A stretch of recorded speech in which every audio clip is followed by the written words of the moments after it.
So today's our chapter name is motion in straight line. This is the first chapter in intermediate first year. So first చూద్దాం జాగ్రత్తగా చూడండి. Right, suppose just imagine physics is a tree. Physics మనం ఒక tree అనుకుందాం. Tree means it has so many branches. Okay Lucky, right. Give some physics chapter names. నీకు తెలిసిన chapter names చెప్పు physics లో. Gravitation, motion. Okay, gravitation. అలాగే నీకు 9th class లో, లిజన్ 1 minute, 9th క్లాస్ లో మోషన్ వచ్చింది. Clear? Motion, laws of motion, so friction, circular motion, ఇలా చాలా చాప్టర్స్ వచ్చాయి నీకు. సో వీటన్నిటిని కలిపి మనం ఏం చేద్దాం అంటే ఒకటే బ్రాంచ్ చేద్దాం. ఇదంతా ఒకటే బ్రాంచ్ అనుకుందాం. For this branch sub branches are there. ఇవన్నీ కలిపి వీటన్నిటికీ మన ఫిజిక్స్ లో ఒకటే నేమ్ ఇచ్చాం, that is mechanics. So mechanics means, look at the screen, mechanics means it is a branch of physics which deals with motion of bodies and the cause behind it. Say already you know very well. Suppose here one box is there. Initially the box is at rest. In order to set the body into motion, you have to apply Force. So when you apply the force, the body changes from rest to motion or not? Yes, So sir. what is the cause of motion? Force. Force. That means there is a relationship between force and motion. So that relationship, if you study that relationship, that study is called mechanics. That means when you are studying objects are in motion, you know very well. Please mute Lucky, listen my words. So you know very well, earth is revolving around the sun.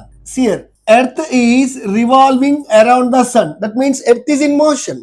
Like say, every day you are observing so many motion of objects in your daily life. Cars are in motion, buses are in motion, aeroplanes are in motion. At your home, fan, when fan is rotating, the fan blades are also is in motion. If you observe the watches, so in wall clock, okay now, in wrist watches, you know needles are there, they are also in motion. That means everything, air is in motion. In your body, blood is in motion. While you are writing, your hand is in motion. So in our daily life, every object you are observing, every object is in motion. See here, in the atom, inside the atom, electrons are also is in motion. కాబట్టి motion అనేది చాలా చాలా important.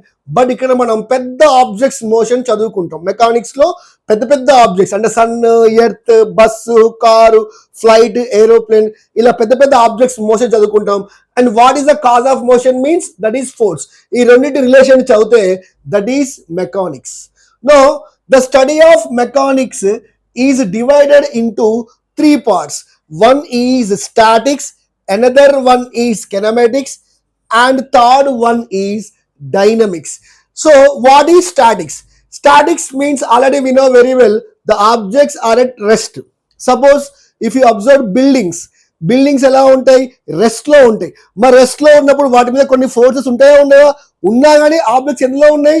Rest లో ఉన్నాయి. అలా buildings గురించి కానీ, statues గురించి కానీ, బ్రిడ్జెస్ గురించి కానీ చదువుకుంటే that study is called statics. Statics means the study of objects at rest. Study of objects at rest. Next year kinematics. This is our chapter name. I will explain this in detail in the next slide. First year, kinematics means it is also study of objects in motion, but without knowing the cause of motion. ఎందుకు objects motion లో ఉన్నాయో మనం తెలియదు. Simple గా motion గురించి చదువుతాం కానీ without knowing the cause of motion. అంటే what is the cause of motion Lucky? What is the cause of motion? The reason, sir. Reason. Motion లో ఉండడానికి ఎవరు కాదు? ఎవరి వల్ల బాడీ ఆబ్జెక్ట్స్ మోషన్ లో ఉంటాయి? స్క్రీన్ కనిపిస్తుంది కదా? Yes, sir, కనిపిస్తుంది. ఎవరి వల్ల ఆబ్జెక్ట్స్ మోషన్ లో ఉంటాయి? Force, sir. నువ్వు ఫోర్స్ చదవకుండా సింపుల్ గా ఆబ్జెక్ట్స్ ఇన్ మోషన్ చెప్తా. అంటే car is in motion, bus is in motion, earth is in motion, when you are walking, a man is walking అంటే మోషన్ చెప్తావు కానీ అక్కడ ఫోర్స్ చెప్పు. ఫోర్స్ గురించి డిస్కస్ చేయకుండా ఓన్లీ మోషన్ ని డిస్క్రైబ్ చేస్తే that study is called kinematics. But in dynamics means study of objects in motion by knowing the cause of motion. అంటే నీకు కాజ్ ఆఫ్ మోషన్ తెలుసు, ఎందుకు ఆబ్జెక్ట్స్ మోషన్ లో ఉన్నాయో ఖచ్చితంగా ఇక్కడ చెప్తావు. అంటే ఇక్కడ మనం ఫోర్స్ ని డిస్కస్ చేస్తాము ఈ చాప్టర్ లో. ఎప్పుడైతే నువ్వు మోషన్ ని ఫోర్స్ ని డిస్కస్ చేస్తావో, వాటి రిలేషన్షిప్ డిస్కస్ చేస్తావో, దట్ ఈస్ డైనమిక్స్. అలాగే ఓన్లీ ఆబ్జెక్ట్స్ మోషన్ గురించి డిస్క్రైబ్ చేసి ఫోర్స్ ని డిస్క్రైబ్ చేయవో, that study is called kinematics. Clear, Lucky? Yes, sir. No, in our syllabus, our chapter name is kinematics. What is kinematics? See here, kinematics means nothing but kinematics is nothing but kinema. Matics means maths. So actually, kinema is not our word, it is a Greek word. It's a Greek word. According to our language, kinema means motion. That means you are studying motion by using some mathematical tools. అంటే ఒక object motion లో ఉందని మనం mathematical tools ద్వారా describe చేస్తున్నాం. What are the mathematical tools? Distance. ఒక body motion లో ఉంది అంటే, ఒక బాడీ ఇంత డిస్టాన్స్ కవర్ చేసింది అంటే బాడీ మోషన్ లో ఉంది. బాడీ ఇంత స్పీడ్ తో వెళ్ళింది అంటే బాడీ మోషన్ లో ఉంది. That means by using these mathematical tools we are studying the motion. That's why this is kinematics. Clear? Kinematics means we are studying motion by using mathematical tools. That's why the chapter name is kinematics. Clear? In kinematics, we are studying motion. Lucky, clear? Clear, sir. Right. Our chapter name is motion. What is motion? Motion is nothing but see here, change in position. Change in position continuously, కంటిన్యూస్గా position అనేది change కావాలి. Then the object is in motion. Right, look at the screen. మీకు సింపుల్గా చెప్తాను. Screen చూడు. ఇక్కడ ఈ car ఉంది. సియర్ ఫస్ట్ కార్ ఇక్కడ ఉంది, తర్వాత కార్ ఇక్కడ ఉంది. అంటే కార్ ఎందులో ఉంది? మోషన్ లో ఉంది. కానీ ఎవరితో చెప్తున్నావు కారు మోషన్ లో ఉందని? Please mute. కారు మోషన్ లో ఉందని ఎవరితో చెప్తున్నావు? See here car is in motion. Look at the screen. Car is in motion. Okay, car is in motion. మరి కార్ మోషన్ ఎవరితో చెప్తున్నావు అంటే, my dear children, to describe motion. Motion ని మనం డిస్క్రైబ్ చేయాలి అంటే ఫస్ట్ మనకు ఒక రిఫరెన్స్ పాయింట్ కావాలి. Here reference point is tree. ఈ ట్రీని మనం ఏమని చదవాలి అంటే reference point. Clear? This is the reference point. This reference point simply we can call as origin. Just simple గా ఓతో రిప్రజెంట్ చేయండి. సో ఇనిషియల్ గా ఈ ఆరిజిన్ మీన్స్ ఈ ట్రీ నుంచి, ఈ రిఫరెన్స్ పాయింట్ నుంచి కార్ ఇంత డిస్టెన్స్ లో ఉంది. Suppose this is 5 centimetre. కానీ మనం మోషన్ ని ఎప్పుడు రిఫరెన్స్ పాయింట్ తోటి అండ్ విత్ టైం తో చెప్పాలి. సపోజ్ ఇప్పుడు టైం మనం ఎప్పుడు స్టార్ట్ చేస్తాం, అప్పుడు టైం ని 0 అనుకో. తర్వాత కార్ ఇక్కడ ఉంది. Always you have to measure the car position from reference point. No, this is 10 centimetre and time is after 5 seconds. See here, initially car దీంతో 5 సెంటీమీటర్ ఉంది. 5 సెకండ్స్ తర్వాత కారు 10 సెంటీమీటర్ లో ఉంది. అంటే ఇప్పుడు కారు మోషన్ లో ఉంది. అంటే కారు మోషన్ నువ్వు చెప్పాలి అంటే ఖచ్చితంగా నీకు ఎవరు కావాలి? రిఫరెన్స్ పాయింట్ కావాలి. రిఫరెన్స్ పాయింట్ నుంచి నెక్స్ట్ నువ్వు ఏం మేజర్ చేయాలి? ఇలా ఒక డిస్టాన్స్ మేజర్ చేయాలి. మరి డిస్టాన్స్ ఇప్పుడు కారు ఎటువైపు పోతుంటే రైట్ సైడ్ పెట్టేసావు. డైరెక్షన్ రైట్ సైడ్ ఇచ్చావు. ఇక్కడ డైరెక్షన్ రైట్ సైడ్ ఇచ్చావు. సపోజ్ కార్ లెఫ్ట్ సైడ్ లో పోతుంది అనుకో, నువ్వు లెఫ్ట్ సైడ్ డైరెక్షన్ ఇవ్వాలి. అంటే నీకు ఏదైనా ఒక మోషన్ ని కంప్లీట్ గా డిస్క్రైబ్ చేయాలి అంటే ఫస్ట్ నీకు ఏం కావాలి? రిఫరెన్స్ పాయింట్ కావాలి. నెక్స్ట్ ఏం కావాలి? రిఫరెన్స్ పాయింట్ నుంచి అది ఎంత డిస్టాన్స్ లో ఉందో కావాలి, ఎంత డైరెక్షన్ లో ఉందో కావాలి. సో కాబట్టి నీకు 2 టర్మ్స్ కావాలి. One is reference point, another one is distance direction చెప్పేది పొజిషన్. కాబట్టి ఇప్పుడు మనం అది చూద్దాం. Right, see here, first one, position. So what is position? To describe where an object is located at a particular moment of time. ఒక particular టైంలో object ఎక్కడ ఉందో చెప్పాలి. క్లియరా? సపోజ్ ఫస్ట్ నువ్వు ఏది మోషన్ స్టడీ చేయాలన్నా నీకేం చెప్పాను? రిఫరెన్స్ పాయింట్ కావాలని చెప్పాడు. Here the reference point is origin. Origin పెట్టుకో. ఇప్పుడు ఆరిజిన్ నుంచి నీకు వర్డ్స్ ఇట్లా ఇస్తాను. Object is 5 metre towards right. Towards right అంటాడు. ఇలా టువర్డ్స్ రైట్ అంటే ఏం చేయాలి? రిఫరెన్స్ పాయింట్ నుంచి నువ్వు ఒక లైన్ రాజాయి. ఆబ్జెక్ట్ ఎక్కడ ఉంది? సియర్ ఆబ్జెక్ట్ ఎక్కడ ఉంది చూడండి. రిఫరెన్స్ పాయింట్ నుంచి నువ్వు ఏం చేసావు? డిస్టాన్స్ ఇచ్చావు అండ్ డైరెక్షన్ ఇచ్చావు.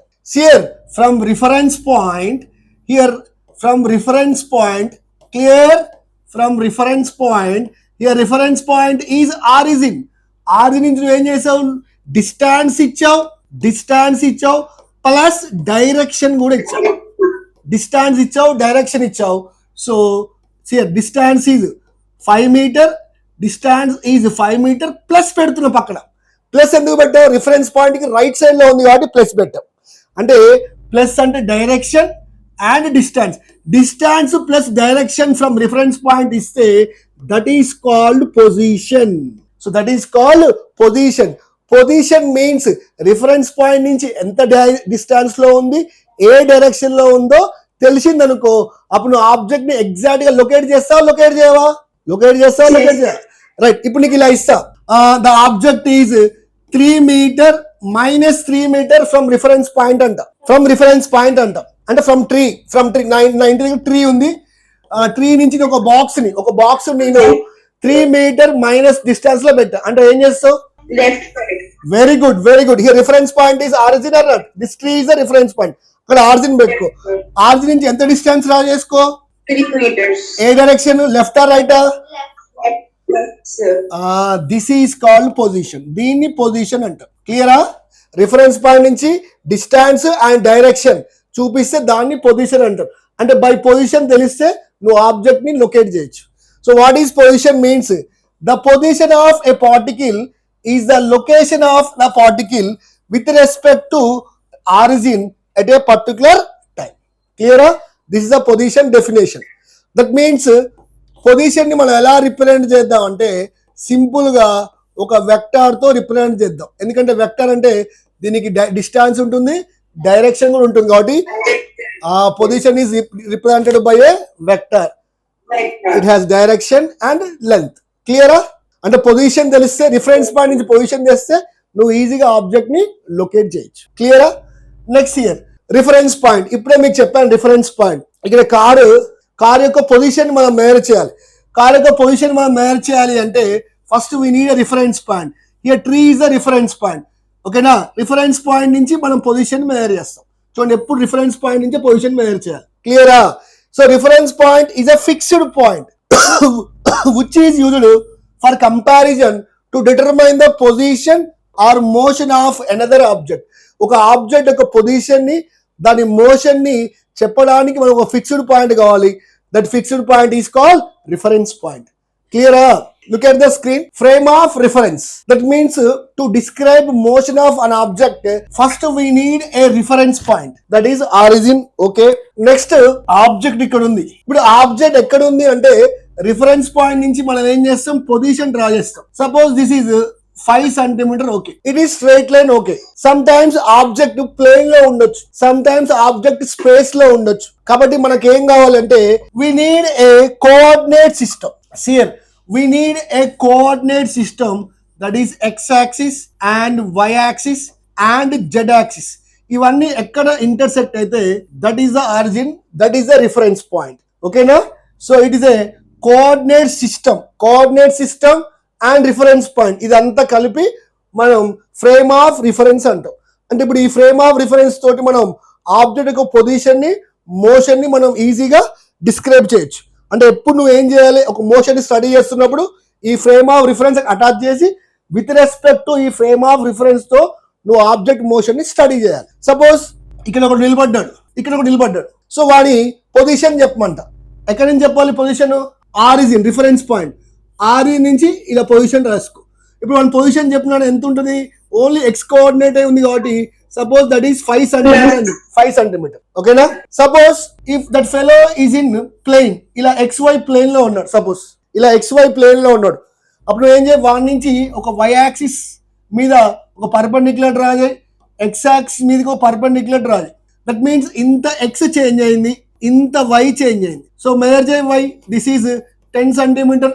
ఈ ఎక్స్చేంజ్ అయ్యి దిస్ ఈజ్ ఒక 8 సెంటీమీటర్. అంటే మన కోఆర్డినేట్స్ ఏం రాస్తాం, మనకి 8 సెంటీమీటర్ కామా 10 సెంటీమీటర్ అన్నట్టు. So how many coordinates are changing here? 2 coordinates. అంటే XY ప్లేన్ లో వెళ్తే 2 కోఆర్డినేట్స్ చేంజ్ అవుతాయి, ఓన్లీ 1 యాక్సిస్ లో వెళ్తే 1 కోఆర్డినేట్ చేంజ్ అయింది. అంటే ఈ ఫ్రేమ్ ఆఫ్ రిఫరెన్స్ తీసుకున్నావు అనుకో, నువ్వు ఏ మోషన్ అయినా స్టడీ చేయొచ్చు. So in order to study the motion we need A frame of reference and a reference point. So that is called frame of reference. So a frame of reference is a coordinate system or a set of reference point which is used to describe the position and motion of objects. Clear? Right. Next kill the video. Now see here, state of object. See here, Nana, suppose your socials are, me socials are in Nadiyadu. How many states are there in India? What is your answer? Lucky? 28. 28. Okay. 28, sir. 28. Very good. Other chemistry are Nadiyadu. How many states are there in chemistry? Ante? 3, sir. 3. Solid, liquid, gas. Okay? Yeah. Okay. But in physics అడుగుతున్నాను. How many states are there in physics? అంటే state of objects. How many state of objects? Very good. What is the first one? Rest and motion, sir. Very good. Rest and motion. Motion. Very good. Let's mute. So rest and motion. So what is rest and what is motion? ఇప్పుడే చెప్పాను, నువ్వు ఏదైనా ఒక object ని study చేయాలి మన physics లో అంటే first we need a reference frame. See this is a reference frame. See x axis, y axis, okay, ఇటువైపు జెడ్ యాక్సిస్ అనుకో, and this is the reference point. ఇప్పుడు రిఫరెన్స్ పాయింట్ నుంచి ఈ కారు ఎంత పొజిషన్ లో ఉంది చూసుకో. Suppose this is 5 centimetre. So initial time 0 అనుకుంటా, అంటే at time t equal to 0 position of car is plus 5 centimeter or not, because it is towards right of the origin, plus 5 centimeter. Okay, అలాగే ఉంది car అలాగే ఉంది. After some time, that means after 5 seconds again the position of car is plus 5 centimeter. Clear, my dear children? Okay na? That means here Yes, sir. car position is changing. Yes, sir. No change, sir. Wait. Mute. So there is no change in position of object. Here car is the object. If there is no change in position of object with time and with respect to reference point toti change కావట్లేదు, with time toti change కావట్లేదు, then the object is said to be at rest. So object rest లో ఉందని ఎప్పుడు చెప్పాలంటే no change in position of object with time తో. చూడండి, t equal 0 seconds position is plus 5 centimeter, t is equal 5 seconds position is plus 5 centimeter. So there is no change in position of object with time and with a reference point, then the object is said to be at a rest. Clear? Next here, motion. So in order to describe the motion, again we need a reference frame. So here this is x-axis and here y-axis and z-axis. So initially at time t equal to 0, suppose the car is at 2 centimeter. See my dear children, always you have to describe the position from reference point. See after 5 seconds the car is here. Again from reference point it is at 10 centimeter. See here at t equal 0 seconds car position is 2 centimeter. But after 5 seconds car position is 10 centimeter. That means here position of car is changing or not? That means if there is a change in position continuously, if there is a change in position of object continuously with time and with respect to reference point,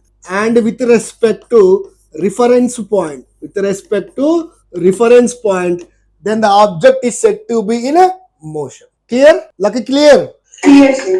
Right, next here. Here rest and motion are relative terms. They are not absolute terms. They are relative terms. Relative means they depends on observer. See here, very, very important. Depends on observer. See here, best example. So look at the screen. So here one car. So, okay, son, mother and father. So car is in motion. Here this person is observing this motion outside of the car, from outside. So his name is A. So my question is, he is observing son. Now son with respect to A. Here A is the observer. అంటే A అనేవాడు చెప్పాలి. A అనేవాడు ఏం చెప్పాలి? Sun గాడు rest అని చెప్తాడా, motion లో ఉండని చెప్తాడా? రెస్ట్ లో ఉన్నాడని చెప్తారు sir. With respect to A, see here, this car is moving with 10 kilometer per hour, suppose. If car is moving 10 kilometer per hour, suppose. Now the sun is at rest or in motion with respect to A. A అనేవాడు ఏం చెప్తాడు? Motion sir. Motion, okay. Then wait a minute. Sir but Wait. Then son with respect to father. ఇప్పుడు with respect to father చూడండి. With respect to Rest, father. With respect to father, son is at rest. Why? Because with respect to A, always direction is not changing. Suppose if the car is moving along a straight line, but the position, distance is changing or not?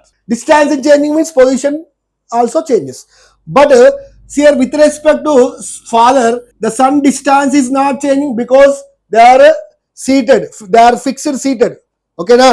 Fixed seat లో కూర్చున్నారు వాళ్ళు. They are fixed at respect to seats. So వాళ్ళ distance మారట్లే, వాళ్ళ direction మారట్లే. కాబట్టి father కి sun ఎలా అనిపిస్తాడు? Rest లో అనిపిస్తాడు. That means same sun ఒక అబ్జర్వర్ కి ఏమో మోషన్ లో ఉన్నాడు, ఇంకో అబ్జర్వర్ కి ఏమో రెస్ట్ లో ఉన్నాడు. That means the same object can be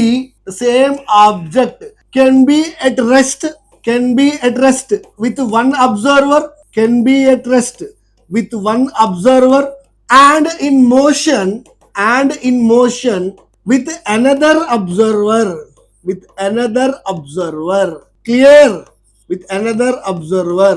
Clear? That's why ఒక అబ్జర్వర్ తో రెస్ట్ లో ఉన్నాడు, ఇంకో అబ్జర్వర్ తో మోషన్ లో ఉన్నాడు. కాబట్టి రెస్ట్ అండ్ మోషన్ అనేవి relative terms, they are not absolute terms. అంటే పర్ఫెక్ట్ టర్మ్స్ కాదు. అంటే ఎవరితో చూసినా రెస్ట్ లో ఉంటే దట్ ఈస్ పర్ఫెక్ట్, ఎవరితో చూసినా మోషన్ లో ఉంటే దట్ ఈస్ పర్ఫెక్ట్. కానీ రెస్ట్ అండ్ మోషన్ అనేవి రిలేటివ్ టర్మ్స్ కావు, they depends on observer. A observer తో చెప్తున్నావో అది ఇంపార్టెంట్. కాబట్టి గుర్తుపెట్టుకోండి my dear children, motion is a combined property of observer and object. A object గురించి మాట్లాడుతున్నా, ఆబ్జెక్ట్ కి అబ్జర్వర్ కి ఇద్దరికి కంబైన్డ్ గా ఉండే ప్రాపర్టీయే మోషన్. అంటే చూడండి, ఇక్కడ మోషన్ అంటే నువ్వు ఏతో చూస్తే వాడు మోషన్ లో ఉన్నాడు, అదే వాడు ఫాదర్ తో చూస్తే రెస్ట్ లో ఉన్నాడు. అంటే మోషన్ నువ్వు డిస్క్రైబ్ చేయాలి అంటే నువ్వు ఏ ఆబ్జెక్ట్ ని అబ్జర్వ్ చేస్తున్నావు, ఆబ్జెక్ట్ కావాలి, అబ్జర్వ్ ఎవరో కావాలి, ఇద్దరిని కంబైన్ చేస్తే నీకు మోషన్ అర్థమైంది. ఇది వెరీ ఇంపార్టెంట్, రైట్? సో చాలా important types of motion. Types of motion, there are 3 types of motion. One is motion in straight line. So motion in straight line is called one dimensional motion. Next one is motion in a plane. Motion in a plane is called 2 dimensional motion. Next, third one, motion in space. Motion in space is called 3 dimensional motion. ఎందుకు ఇలా అనాలో చూద్దాం clear గా. Let first చూద్దాం motion in a straight line. So motion in a straight line means, here look at the screen, if an object is moving along a straight line, suppose car, ఇలా car ఇలా straight line లో వెళ్తుంది, straight గా వెళ్తుంది car straight గా వెళ్తుంది. నువ్వు car motion ని స్టడీ చేయాలి. కార్ మోషన్ స్టడీ చేయాలంటే మనకి ఏం కావాలి? Reference point and frame of reference or not? The frame of reference. Clear? Right. Here this is x axis, y axis, z axis and reference point. ఇప్పుడు car motion లో ఉందంటే దాని position change కావాలి. Reference point నుంచి observe చేయి, దాని position అనేది మనకి చేంజ్ అవుతూ ఉంది. So in this scenario here car is in motion. To describe the car motion, how many coordinates are required here? Here there are 3 coordinates x, y, z. How many coordinates are required? 2 coordinates, sir. Car is moving along straight line, na? 1 coordinate. When an object moves along a straight line, we require only 1 coordinate to describe its position. See here, with respect to reference point, at t is equal 0 seconds 2 centimeter, after 5 seconds 4 centimeter, after 10 seconds suppose 8 centimeter. So only 1 coordinate is required here. When 1 coordinate is required, that motion is called one dimensional motion. Here only one direction is changed, one dimension is x only changing, either x, either y, either z, that is your choice. Only 1 coordinate is changing, that's why it is one dimensional motion. Similarly, if you drop a stone, the stone falls down.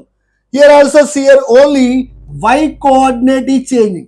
So one coordinate is required to describe the motion of the stone.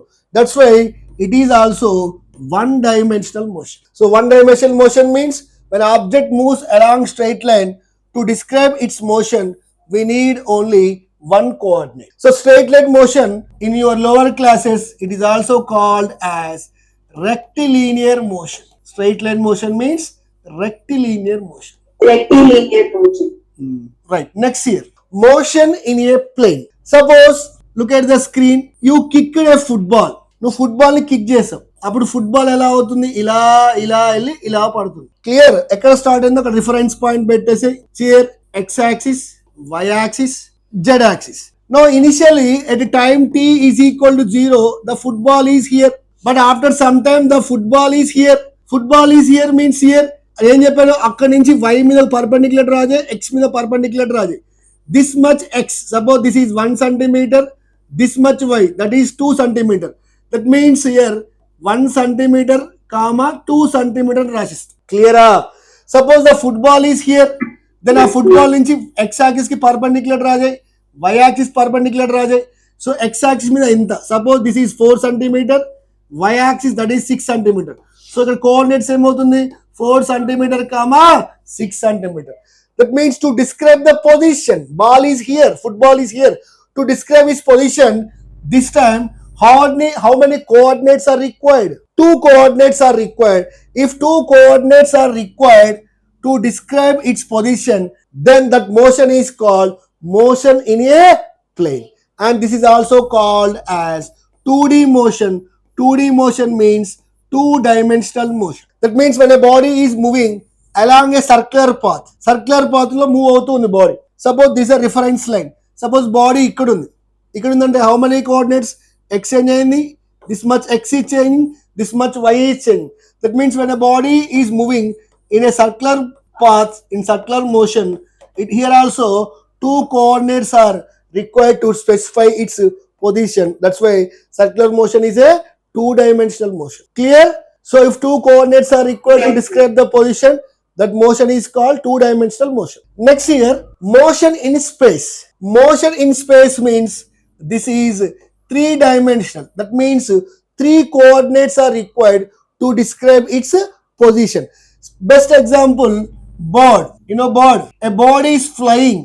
A bird is flying. A bird is flying means here bird ఇప్పుడు ఇలా fly అవుతుంది. here x, y and z. Here reference point. ఇప్పుడు board ఇక్కడ ఉంది. See here look at the screen, ఇక్కడ ఉంది. నేను board మీద చూపెట్టలేకపోతున్నాను, ఒకసారి చూపిస్తాను, wait a minute. Suppose board ఇక్కడ ఉంది, మరి బోర్డ్ ఇక్కడ ఉన్నప్పుడు లైన్ కొట్టు, ఎక్స్ మీద కొట్టు, వై మీద కొట్టు, జెడ్ మీద కొట్టు. X is changing, y is changing and z also changing. This much x, this much y and this much z. So 3 coordinates are required to describe its position. That's why body is in 3D. So this motion is motion in space.